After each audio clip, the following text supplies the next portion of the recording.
They thought it was impossible. They laughed at me when I spoke of traveling through time. But they aren't laughing now because I did it. I, Aiden of the House of Solon, invented time travel. While everyone was busy trying to further explore the realms in the Solverse, I invested my time, money, and energy into cracking the code to time travel. Sir, your agents are ready and they await your orders. I turned towards the tall, slender man in a black coat who bowed after speaking. Lark was his name, and he has worked for my family for decades. I took one last look at my reflection in the mirror, where I was having my internal monologue, and I looked pristine. Clad in a white shirt, blue pants, and dark blue coat, I really looked like the master of the house, which I was since both my parents died in an unfortunate accident 2 years ago.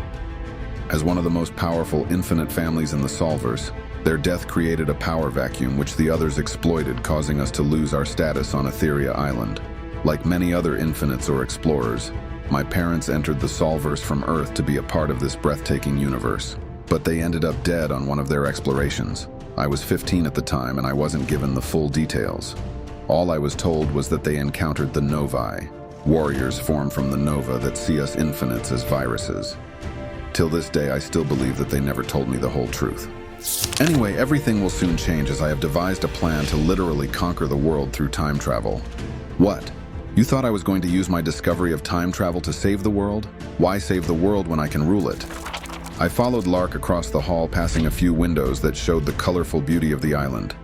It was truly breathtaking. From the light blue of the ethereal sea to the lush greens of the plants that filled the island.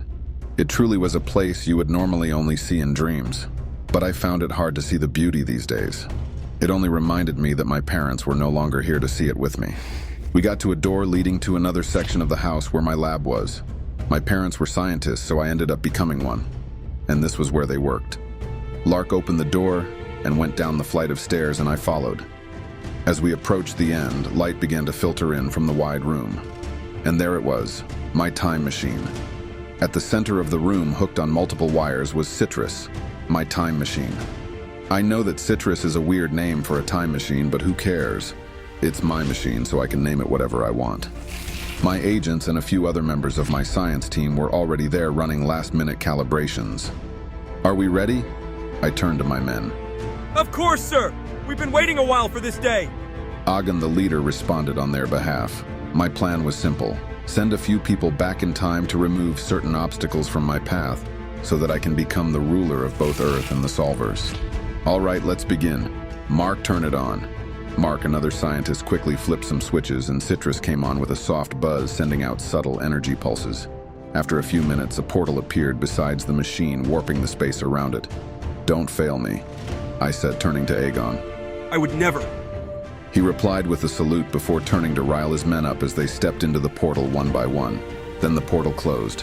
Mark turned off Citrus, and the room fell silent. I stood there staring at where the portal once was, my excitement building as I imagined myself ruling over everything.